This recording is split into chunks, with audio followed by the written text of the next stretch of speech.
করছি আজকের গল্প শিবরাম চক্রবর্তীর লেখা শিবরাম চক্রবর্তীর মতো কথা বলার বিপদ। আর কিছু না, বন্ধুকে উদ্দেশ্য করে বলেছি খালি, চা খাও আর না খাও, আমাকে তো চা খাও। অমনি দোকানের ও কোণ থেকে কে যেন তার কান খাড়া করলো। ছোট্ট একটি ছেলে, আমি লক্ষ্য করলাম। দূর, এই অবেলায় এখন চা খায়? শুধু এক গ্লাস জল, আর কিছু না। বন্ধুর জবাব এলো, আর আর না হয় ওই সঙ্গে একখানা বিস্কুট। ভাগাভাগি অবশ্য। ভারী যে নিরাসক্তি। না বাপু, আধখানা বিস্কুটে আমার লোভ নেই, আর নিরেও আমার আসক্তি নেই। তুমি জানো, আমার চাই চাই। কান খাড়া করা ছেলেটি এবার বলে উঠল, কি বললে? তোমাকে তো কিছু বলিনি ভাই। আমি বললাম, আমি বকছি এই এই পাশের, আমার পাশের, কি বলবো একে, এই পার্শ্ববর্তীকে। আপনি শিবরাম চক্রবর্তীর মতন কথা বললেন না? কার মতো কথা বললাম? আমার বেশ চমক লাগে। শিবরাম চক্রবর্তীর মতো। এবার আমি হকচকিয়েই গেছি। বারে, আমি আবার কার মতো কথা বলতে যাব? আমি কি বলতে কি আমি নিজেই কি উক্ত অভদ্রলোক সেই শিবরাম চক্রবর্তী নাই? ওই রকম মিলিয়ে মিলিয়ে ঘুরিয়ে পেঁচিয়ে লেজামুড়ো এক করে কথা বলা খারাপ, ভয়ঙ্কর বিপজ্জনক, বুঝলেন মশাই?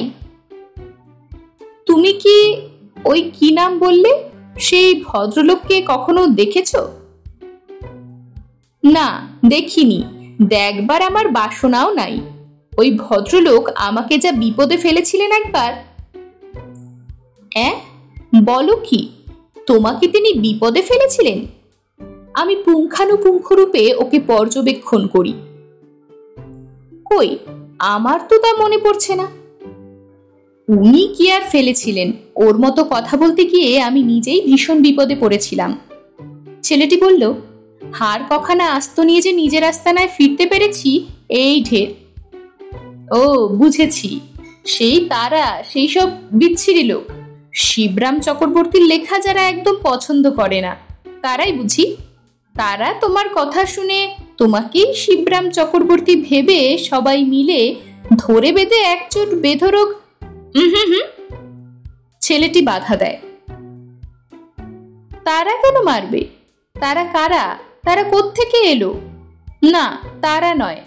সেই জন্যই তো বারণ করছি, শিবরাম চক্রবর্তীর মতো কথা কখনো বলবেন না। ওই ধরনের কথা বলার বদ অভ্যেস ছাড়ুন, জম্মের মতো ছেড়ে দিন, তা না হলে আপনাকেও হয়তো কোনোদিন আমার মতো বিপদে পড়তে হবে। বন্ধুর উদ্দেশ্যে বললাম, তাহলে চা থাক, খোকার গল্পটাই শোনা যাক। বলো তো ভাই কাণ্ডটা। ওই বিষয়ে বলতে কি সবচেয়ে বেশি আমারই আগে সাবধান হওয়া দরকার, এবং আমার বন্ধু যিনি এতক্ষণ চায়ের বিপক্ষে ছিলেন। না না, চা আসুক, এবং তুমিও এসো এই টেবিলে। ওহে, 3 কাপ চা আর 3 ডজন বিস্কুট। চা খাই আর না খাই, তোমাদের কি বলে গিয়ে, চা পান করাতে দোষ নেই। খুব সামলে নিয়েছেন। ছেলেটি আমাদের টেবিলে এসে বসলো। বলতে পারতেন যে ওইটাই দস্তুর, সঙ্গে বলতে পারতেন আরো, কিন্তু খুব বাঁচিয়ে নিয়েছেন।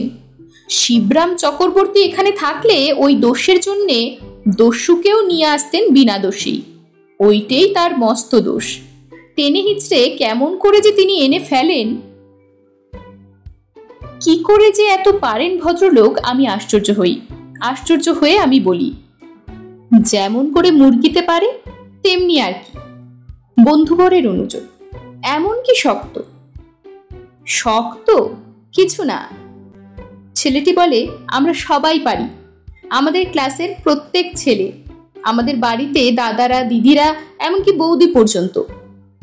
ও তো এনতার পারা যায়। ওই উনি যা বললেন, একেবারে মুরগির মতন, আস্ত ঘোড়ার ডিম। পেরে দিলেই হলো, পারতে কি। তবে লেখকের মধ্যে ওই একজনই শুধু পারেন, কিন্তু পাঠকের হাজার হাজার। পাঠকের মধ্যে এক আমি যা ঠেকে শিখেছি, আমি আর পারবো না। ছেলেটি নিজের অক্ষমতা জ্ঞাপন করে। এরপর আসল গল্পটা যতদূর সম্ভব ছেলেটির নিজের ভাষায় বলার চেষ্টা করা যাক। গরমের ছুটিটা কোথায় কাটানো যায়? ভাবলুম অনেকদিন তো যাইনি, কাকার ওখানেই যাই। ছেলেটি শুরু করলো বলতে, আসানসোলে গিয়ে সোলে শান দিয়ে আসি। কলকাতার বাইরে ফাঁকাও হবে আর আরাম করে থাকাও হবে। একেবারে আমের আশা যে ছিল না তাও নয়, তবে না মশাই, আমার আম আশা ছিল না। তবে কাকার বাগানে ঢুকে আম জাম যে বাগানো যাবে সে আশা খুবই ছিল। ছেলেটি অম্লান বদনে অকাতরে বলে যাচ্ছিল, আর আমার চোখ ক্রমশই বড় থেকে আরো হতে হতে ছানা বড়া কি লেডিকিনি পর্যন্ত ছাড়িয়ে গেল। অবশেষে আমি আর থাকতে পারলাম না। থামো থামো, তুমি বলছো কি? তুমি কি বলছো? তুমি শিবরাম চক্রবর্তী নও? তুমি নিজেই নও? ঠিক বলছো? ঠিক জানো? আমার গুরুতর সন্দেহ হচ্ছে তুমি শিবরাম চক্রবর্তী। আমি? না, আমি না। ছেলেটি ম্লান একটুখানি হাসলো। বলো, নির্ভয় বলো, কোনো ভয় নেই। লোকটার উপর রাগ আছে, কিন্তু আমরা তোমাকে ধরে ঠ্যাঙাবো না। আমার বন্ধুটি অভয় দিয়ে বলেন, না, এমন সামনে পেয়ে বাগে পেলেও না। কি যে বলেন, শিবরাম চক্রবর্তী লোকটি কি এতই ছোট হবে? এই বলে ছেলেটি আত্মরক্ষার খাতিরেই কিনা বলা যায় না, অদূরবর্তী আয়নায় প্রতিফলিত নিজের প্রতি আমাদের দৃষ্টি আকর্ষণ করলো। চেয়ে দেখুন তো, আর শিবরাম চক্রবর্তীর নাকি গোঁফদাড়ি একদমই থাকবে না। সে একটা কথা বটে, আমি ঘাড় নাড়ি। ও শিবরাম চক্রবর্তী লোকটা এত ছোট না হওয়াই উচিত। এতদিনে তো সাবালক হবার কথা, তবে কিনা ছোট লোকের পক্ষে কিছুই অসম্ভব নয়। তাছাড়া আমি সন্দিগ্ধ হয়ে উঠি। তুমি ঠিক ছদ্মবেশে আসনি তো? মানে কিনা ভদ্রভাষায় বলতে হলে আপনি ছদ্মবেশে আসেননি তো শিবরাম বাবু? ছেলেটি মুখ ভার করে ভাবতে লাগলো।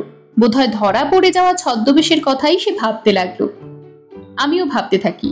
ওই শিবরাম হতভাগাটাকে অনুকরণীয় বলেই আমার ধারণা ছিল, কিন্তু অহংকারও যে ছিল না তা নয়। অনুকরণীয় মানে অনুকরণের অযোগ্য।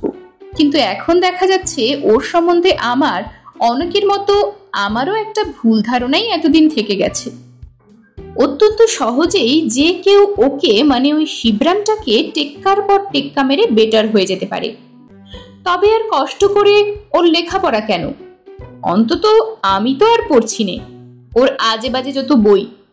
আজ থেকে সব তালা দিলাম, তালা বন্ধ থাকলো বাক্সে। আপনি বলছেন আমি সেই? ছেলেটি আরো একটু ম্লান হাসলো। ছদ্মবেশে এসেছি বলে আপনাদের মনে হচ্ছে? বেশ, তাহলে আমার নাক কান টেনে টেনে দেখুন। দেখতে পারেন টানাটানি করে, মুখোশ হলে তো খুলে আসবে। ছেলেটি তার মুখ বাড়িয়ে দিল।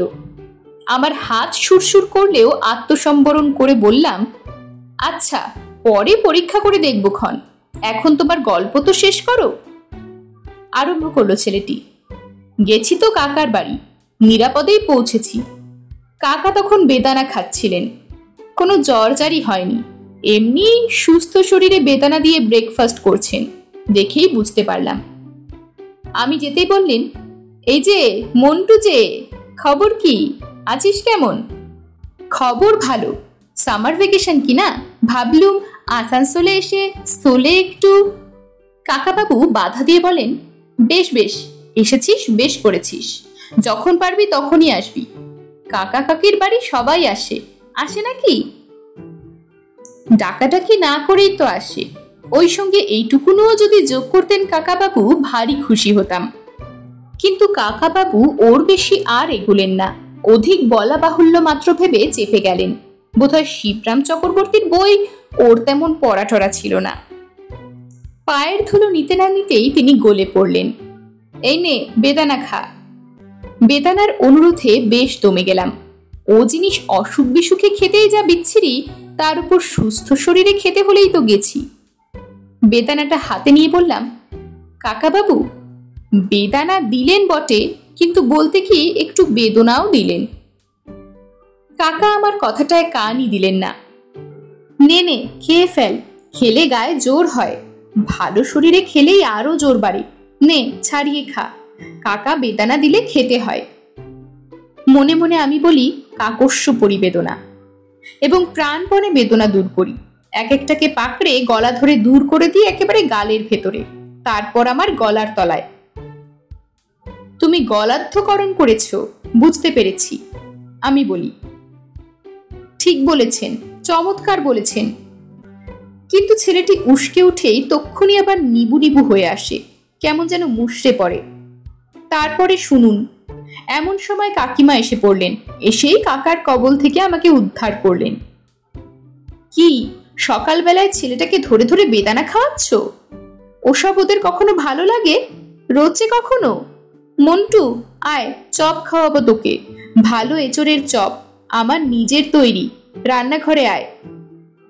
পিতৃব্য স্নেহ থেকে পরিত্রাণ পেয়ে হাফ ছেড়ে রান্নাঘরে গিয়ে উঠলাম। কাকিমা ছোট্ট একটু পিড়ি দিলেন বসতে। বস। না, এই ভুঁয়েই বসি। আমি বললাম, পিড়ি দিয়ে কেন আর পীড়িত করছেন কাকিমা? কি বললি? কাকিমা কান খাড়া করলেন। পিড়ি তো নয়, পীড়নের যন্ত্র, আমার পুনরুক্তির যন্ত্রণাও বলতে পারেন। আরো ভালো করে বললাম, না কাকিমা, আমি প্রপীড়িত হতে চাইনি। কাকিমা যেন নিজের কানকে বিশ্বাস করতে পারেন না। এসব আবার কেমন কথা? কাকিমা হাঁ করে রইলেন। যন্ত্র আবার যন্ত্রণা, কি সব যা তা বকছিস আবল তাবল? কাকিমার দুই চোখ বিস্ময়ে চোখা হয়ে উঠল। চপ দিন, তাহলে চুপ করব, বললাম আমি। কাকিমা একটু ইতস্তত করে চপের প্লেটটা এগিয়ে দিলেন। কামড়াতে গিয়ে দেখি দাঁত বসে না। চর্বচস্য লেজ্জ পেয়োর বাইরে এ আবার কি জিনিস রে বাবা? কাকিমা, এ কি বানিয়েছেন? এ কি চপ? এর চাপ তো আমি সইতে পারছি না। আমি জানাই, এঁচড়গুলো আগে কিমা করে নেননি কেন কাকিমা? এ যে চোরেরও অখাদ্য হয়েছে। এই চাপের আঘাত না করে আমাকে চপেটাঘাত করলেও পারতেন, আমি হাসি মুখে খেতাম। কাকিমার চোখ কপালে উঠে যায়, বহুক্ষণ তার মুখে কথা সরে না। তারপর তার সমস্ত মুখ কেমন যেন আশঙ্কার আবছায়ায় ভরে ওঠে। তিনি ভয়ে ভয়ে জিজ্ঞেস করেন, ঢোকবার আগে তুই এ বাড়ির ছাঁচ তলাটায় দাঁড়িয়েছিলি না? তুই তো, আমি ওপর থেকে দেখলুম যেন। হ্যাঁ, ভাবছিলুম আপনাদের নতুন দারোয়ান বাড়িতে ঢুকতে দেবে কিনা, আমাকে দেখেনি তো আগে। আমি কৈফিয়ত দিই, নাম লিখে পাঠাতে হবে ভেবে কাগজ পেন্সিল খুঁজছিলাম, কিন্তু দরকার হলো না। সে একটু কাত হতেই আমি তার পেছন দিক দিয়ে সাত করে গলে পড়েছি। ছাঁচতলাতে তুই দাঁড়িয়েছিলি? কাকিমার সমস্ত মুখ ফ্যাকাশে হয়ে আসে। তাই তো বলি, কেন আমার এমন সর্বনাশ হলো? কাকিমা পা টিপে টিপে পেছোতে থাকেন। চুপ করে বসে থাকো, নড়বে না যেন, আমি আসছি এক্ষুনি। কাকিমার এই অদ্ভুত বিহেভিয়ার আমি যতই ভাবছি ততই মনে মনে হেভিয়ার হচ্ছি। ওরকম ভয় পেয়ে পিছিয়ে যাওয়ার মানে কি? আমিও কি একটা এঁচড়ের চপ নাকি? একটু পরে কে যেন দরজার ফাঁক দিয়ে উকি মারে। আবার কে একজন একটু গলা বাড়িয়েই সরে যায়। আমার কাকাতুতো ভাই বোন সব, বুঝতে পারি। কাকার আর সব পরিবেদনা, কাকিমার অন্যান্য অনাসৃষ্টি, ইকুয়ালি অখাদ্য। এক একটি পাকা এঁচড়ের চপ। কেন বাপু, অমন উকিঝুঁকি মারামারি কেন? আমি যদি এমনই দ্রষ্টব্য, সামনাসামনি এসে কি আমাকে দেখা যায় না? ওদের সবার হাব ভাব আমার ভারী খারাপ লাগে। কেমন কেমন ঠেকে যেন। আশপাশ থেকে চাপা গলা কানে আসে, চারধার থেকে ফিস ফিস গুজগুজ শুনি, আর আমার দুহাত নিষ্পিস করতে থাকে। ইচ্ছে করে হাতের নাগাল না পাই, কষে এক ঘা এই চপ ছুঁড়েই লাগাই না কেন এক একটাকে। ভাবতে ভাবতে যেমন না দরজা তাক করে একটা চপ নিক্ষেপ করেছি, ওই নেপথ্যের দিকেই অমনি হুটপাট বেঁধে গেছে। হুড়মুড় দূর দূর হই হই দুধদার রই রই কাণ্ড। বাবারে, মা রে, ধরলে রে, গেছি রে, কি ভূত রে বাবা, খেয়ে ফেললে রে। ভারী হইচই পড়ে গেল হঠাৎ। আমি বিরক্ত হই। ভারী অসভ্য তো এরা। খেয়ে ফেললাম কখন? ও চপ তো আমি না খেয়ে ফেলেছি, এঠো তো নয়। অবশেষে কাকিমা এলেন, সঙ্গে সঙ্গে এলো সনাতন। সনাতন এ বাড়ির পুরাতন চাকর। সনাতন কাল থেকে ওকে দেখছি। দুজনেই সসংকোচে ঢুকলো। সনাতন একেবারে আমার অদূরে এসে দাঁড়ালো, কিরকম চোখ পাকিয়ে কটমট করে তাকিয়ে থাকলো আমার দিকে, যেন চিনতেই পারছে না আমায়। পুরনো চাল যেমন ভাতে বাড়ে, পুরনো চাকর তেমনি চালে বাড়বে, এ আর এমন বিচিত্র কি? তবু আমি একটু অবাক হলাম। কাকিমা, এ কি? আমি জিজ্ঞাসু দৃষ্টিতে তাকালাম। কাকিমা কিরকম একটা সন্ত্রস্ত ভাবে দরজা ঘেঁষে দাঁড়িয়েছিলেন, বেশি আর এগোননি। তিনি কোনো জবাব দিলেন না। তার পেছনে চোখ বড় বড় করে বাড়ির যত ছেলে মেয়েরা, ঝি চাকর সবাই। সনাতন বিড়বিড় করে কি সব বকে আর সর্ষে ছুঁড়ে ছুঁড়ে আমায় লাগায়, আমার সারা গায়ে। আমার ভারী বিচ্ছিরি লাগে। বলি, সনাতন, এসব কি হচ্ছে? তোমাদের সব মাথা খারাপ হয়ে গেল নাকি? কি বিড়বিড় করছো? তোমার ওই কটাক্ষ আমার একেবারেই ভালো লাগছে না। সনাতন তবুও বিড়বিড় করে। কথম বিড়বিড়য়সী সনাতনম। আমি সংস্কৃত করে বলি, সনাতন, তোমার এই বিড়ম্বনা কেন? আপনি কে? সনাতন এতক্ষণ পরে একটা কথা বলে। আমি তোমাদের মন্টু। আমাকে চিনতে পারছো না সনাতন? আমি অবাক হয়ে যাই। মন্টু না হাতি? সনাতন বলে। বলুন আপনি কে? আপনি কি আমাদের বেলগাছের বাবা? দয়া করে এসেছেন পায়ের ধুলো দিতে? ওসব রসিকতা রাখো, কারো বাবা টাবা আমি নই। তা বেলগাছেরই কি আর তাল গাছেরই কি? ওসব গেছো ছেলেদের আমি ধার ধারি নে। তবে কে তুমি? তুমি কি তাহলে আমাদের গোরস্থানের মামদো? সনাতন একটু সভয়ে এবার বলে। বলছি না আমি মন্টু। ন্যাকামি হচ্ছে নাকি? কতদিন কত চকলেট খাইয়ে তোমায় মানুষ করলাম। আমার রাগ হয়ে যায়। মন্টু না ঘন্টা, আমাকে আর শেখাতে হবে না। আমার কাছে চালাকি? ভূত চড়িয়ে চড়িয়ে আমার জীবন গেল, হাড় ভেঙে সুরকি বানিয়ে দেব। বল, কোন ভূত আমাদের মন্টুর ঘাড়ে চেপেছিস? বল আগে। বোধহয় কোনো রাম ভূত। আমি আর না বলে পারি না। আধা গল্পের মাঝখানেই বাধা দিয়ে বলি, স্বনামধন্য আমার নিজের প্রতি কেমন যেন একটু কটাক্ষ হয়, কিন্তু না, পারা যায় না। সনাতনও ঠিক ওই কথাই বলে। বলল, গিন্নিমা, এ হচ্ছে কোনো রাম ভূত। সহজে এ ছাড়বে না। রাম নামেও না, সর্ষে পোড়া নয়, এর অন্য ওষুধ আছে। ছেলেটি আরো বিস্তারিত করে। সনাতন করল কি, জল ভর্তি বড় একটা পেতলের ঘড়া এনে হাজির করলো আমার সামনে। বলল, বুঝেছি তুই কে, আশাওড়া শাকচুন্নি। টের পেয়েছি ঢের আগেই। তোল তোল, এই ঘড়া দাঁতে করে তোল। ভাবুন দেখি কি ব্যাপার। ঘড়া দেখেই তো আমার চোখ ছানা বড়া। আমাকে ওরা যে কি ঠাউরেছে তাও আর আমার বুঝতে বাকি নেই। ওদের কাছে আমি এখন কিম্ভূত কিমাকার। আমার প্রতি ওদের কারুর যে মায়া দয়া হবে না তাও বেশ বুঝতে পেরেছি। আমার ভূত না ছাড়িয়ে ওরা ছাড়বে না। তবু একবার কাকিমাকে ডাকি, শেষ ডাকা ডেকে দেখি। কাকিমা, এসব কি হচ্ছে তোমাদের? আমাকে তোমরা পেয়েছো কি? এসব কি বাড়াবাড়ি? আমার একদম ভালো লাগছে না। কাকিমা চোখের জল মুছে চুপ করে থাকেন। তখন সনাতনকে নিয়েই শেষ চেষ্টা করতে হয়। তাকেই বলি, বাপু, তোমার এই সনাতন পদ্ধতি অতিশয় খারাপ। কি চাও বলো তো? চকোলেট না 4টে পয়সা?